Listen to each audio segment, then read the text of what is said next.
반갑습니다. 안녕하세요. 안녕하세요. 버스틴에서 여기까지 오시느라 아, 고생 많으셨습니다. 3시간 걸렸네요. 그래서 초대해 주셔서 정말 감사합니다. 이렇게 나와주셔서 감사합니다.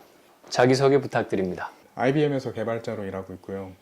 오스틴에서 살고 있고 개발자로 일한 경력은 한 2년 정도 되고요. 조지아텍이라는 학교를 나왔고 학부는 컴퓨터 사이언스를 전공했고요. 예.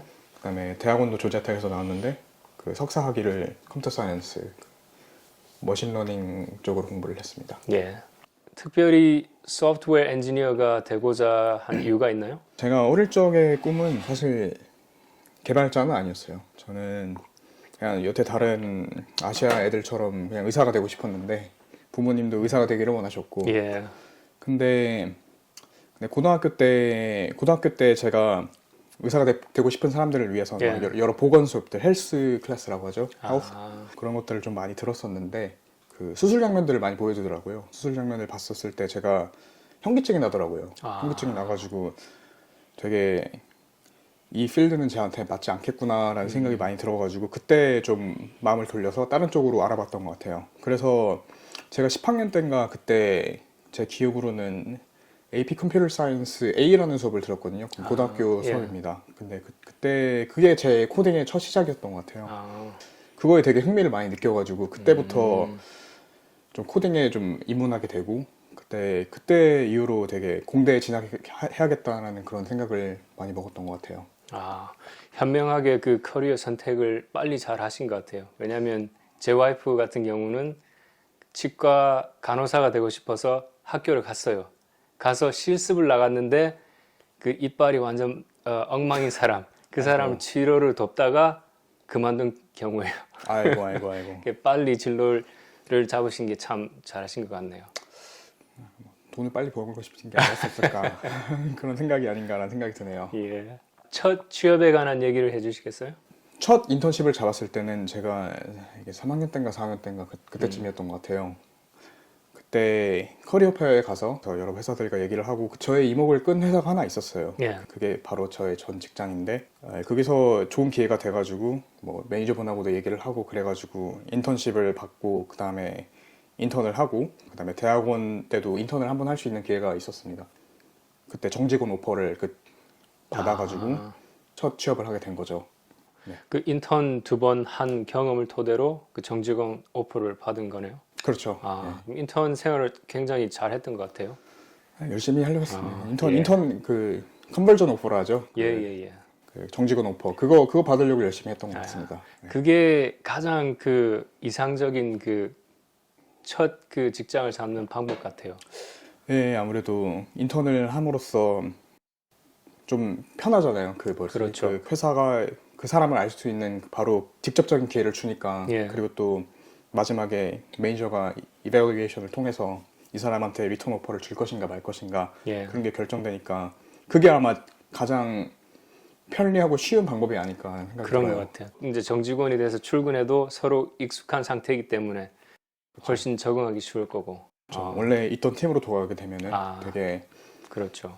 있던 상황이니까 되게 편하지 않을까 하는 생각이 드네요. 컴퓨터 사이언스 석사까지 하셨는데 그 석사 과정이 취업에 도움이 된다고 생각을 하나요? 네, 저는 도움이 된다고 생각합니다. 일단 첫째로는 지금 현재 살짝 학력 과포화 시대라고도 말할 수 있을 것 같은데 지금 뭐 되게 도전자들을 보면은 지금 옛날보다 되게 학력 수준이 되게 높아지고 맞아요. 많은 사람들이 많은 학위를 받게 되고 그렇게 예. 되었는데 최소한의 지원자들 적어도 IT 회사들에 지원하는 사람들 중에서는 적어도 학사 학위를 가진 사람들이 대부분일 겁니다. 예, 맞아요. 그 중에서 석사나 박사 학위가 있는 분이 있다면은 그 레주메 풀에서 좀 스탠드아웃 될 수밖에 없는 그런 그게 하나의 장점일 수도 있겠고 또 이거는 그냥 취업 관련 부분이었고 근데 만약에 실제로 일하는 부분에 있어서 도움이 됐다고 할 수 있는 게 그 석사를 하면서 여러 프로젝트를 경험하게 되고 또 연구를 경험하는 사람도 있고 뭐 되게 많은 경험을 하게 되는데 그런 경험 자체가 비록 그게 일과는 그 인더스트리하고는 직접 연관이 되진 않더라도 어떤 어려운 문제를 받았을 때 그 문제에 대해서 접근할 수 있는 방법 그러니까 문제가 주어졌을 때 그것을 뭐 가설을 세우고 문제 해결할 수 있는 그런 능력 같은 거를 되게 많이 길러주지 않았나. 그거를 전문 용어로 히든 러닝이라고 하잖아요. 예. 학교에서 줄 수 있는 그런 어떤 모르는 문제가 당연히 학교에서 배우는 것들이 직접적으로 일과 연결되어 있지는 않지만 이런 여러 소셜 인바이러먼트, 팀워크 이런 환경에서 서로 같이 문제를 해결해 나가는 능력 그런 것들 길러준다고 저는 생각하거든요. 그래서 제가 대학원을 진학함으로써 좀 더 많은 그런 능력을 길러주지 않았나 생각합니다. 그래서 제가 일을 할 때 되게 그 프로젝트에서 많이 막힌 부분이 있을 때 예. 그런 능력들이 되게 도움이 돼서 문제를 해결하는 데 도움이 됐던 것 같습니다. 아, 그렇겠네요. 그러니까 IT 직장에 일을 하다 보면 진짜 이전에 보지 못했던 문제들도 많이 접하게 되고 그럴 때 다양한 방면에서 그 문제를 보는 그런 방식 태도랄까? 그런 연습 같은 걸 석사 과정에서 했던 것 같네요. 네, 그때 많은 경험을 했었던 것 같습니다. 예. 물론 마찬가지로 그거는 인더스트리에서도 할 수 있습니다. 알겠습니다. 이거는 그냥 선택을 어떻게 하느냐에 따라 다른 것 같아요. 아, 예, 알겠습니다. 혹시 지금 취업을 준비하고 있는 사람들이나 아니면 나중에 졸업 직전에 IT 필드에 직장을 잡고자 하는 분들에게 혹시 팁이 있나요? 그거를 되게 좀 활용하는 게 좋을 것 같아요. 예를 들어서 저희 학교에는 어떤 게 있었냐면은 서로 라이브 코딩 세션 같은 것도 있었고 서로 사람들끼리 모여서 칠판에 보드 문제를 딱 주고 그걸 시간 내에 풀어내는 거예요. 서로 경쟁을 하면서.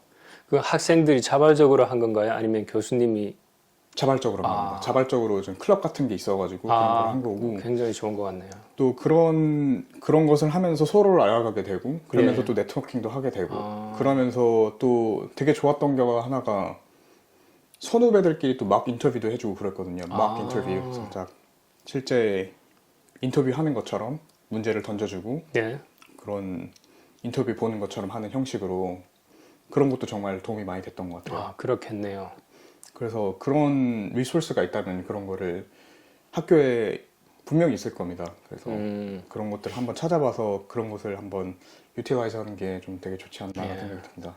만약에 그런 게 없다 그래도 스스로 만들어 보는 것도 괜찮을 것 같아요. 만들면은 더할 나위 없이 좋겠죠. 예. 그러면 이제 레주미에도 경력이 생길 거고. 그렇죠. 예. 예. 그러면 코딩 인터뷰는 어떻게 준비하셨나요? 제일 중요한 거는 이제 컴퓨터 사이언스 학생이라면은 이제 1학년 아니면 2학년 때 들을 그 데이터 스트럭처라는 수업 있죠. 예. 학교마다 다르겠지만 보통 데이터 스트럭처는 보통 1, 2학년 때 보통 다 배우는 것 같은데 그거를 되게 잘 들어놓는 게 제일 좋은 것 같아요. 그게 제일 아마 첫 디딤돌이라고도 할 수 있으니까 아무래도 코딩 인터뷰에 있어서 네. 그래서 그거를 베이스로 잘 깔아놓고 이제 컴퓨터 사이언스 그 교과서로 하죠. 교과서. 예. 그 CTCI라고 그 Cracking the Coding Interview라는 그런 책이 있습니다. 예. 초록색 책이고 페이지도 한 600 몇 장으로 기억하거든요. 700페이지 가까운 걸로 기억합니다. 그거를 이제 쫙 훑어보면 이제 혹시 그 책을 몇 번이나 봤습니까? 저는 많이 안 봤습니다. 저는 한 2번 봤습니다. 두 번? 두 번. 예. 2번 봤습니다. 두 번 보는 것도 쉽지 않은데. 한 번 보는 것도 힘들었어요. 맞아요. 길이가 길어가지고 예. CTCI라는 그 교과서를 잘 이제 읽으신 다음에 이제 마지막으로 관문인 뭐 이제 여러 가지 웹사이트가 있는데 뭐 저는 리코드를 이제 많이 예, 공부해서 이제 문제를 많이 풀어보면서 그렇게 준비를 했던 것 같습니다. 예. 앞서 말했던 그 학교 클럽에서 코딩 문제 풀던 그런 것도 도움이 많이 정말 됐겠네요. 많이 됐고요. 네. 그렇군요. 직장을 잡을 때 어떤 부분을 보시나요? 회사를 고를 때 회사의 좀 방향성을 봅니다. 방향성. 그게 제일 방향성이요? 중요한 것 같아요. 방향성. 예를 들어서 아무리 좋은 회사라도 좀 방향이 좀 별로다라면은 좀 꼬꾸라지는 경우도 있기 때문에 그렇죠. 그런 게 좀 중요한 것 같고 비전 같은 거라고 할 수 있겠죠. 회사의 비전. 예. 그게 좀 중요한 것 같고 네임 밸류도 사실 중요하겠고요. 그렇죠. 어느 정도 레커니션이 있는 그 회사면은 더할 나위 없이 좋겠죠. 예. 그리고 또 하나 중요한 게 이제 또 개발자 하면은 또 어느 정도 이게 또 이걸 또 많이 버는 직업이 아니니까. 그렇죠. 그래서 예, 이게 남들 받는 만큼 받아야죠. 그렇죠. 그래서 이제 토럴 컴펜세이션이 얼마나 되는지 예. 그것도 좀 찾아보는 것 같아요. 아, 그렇구나. 어느 정도 컴펜세이션이 컴페리티브한가 예. 다른 업계 다른 회사에 비해서 예. 그것도 좀 중요하게 작용하는 것 같습니다. 예.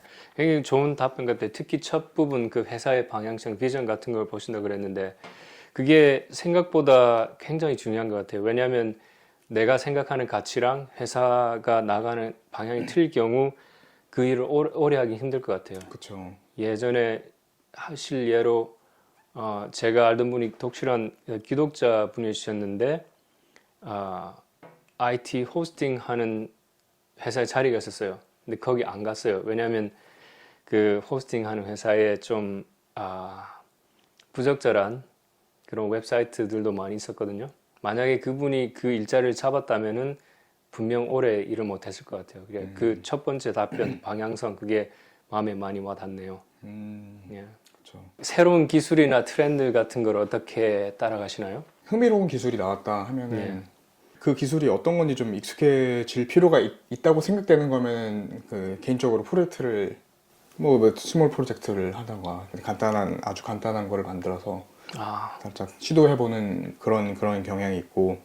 좋은 방법 같아요. 실제로 읽어보고 그냥 내가 알았다 하는 거랑 뭔가를 직접 만들어 보는 거는 하늘과 땅 차이 같아요. 그렇죠. 예.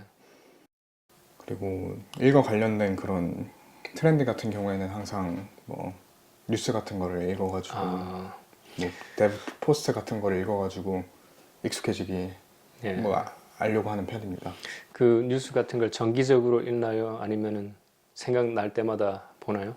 생각날 때마다 봅니다. 정기적으로 읽지는 않고. 알겠습니다.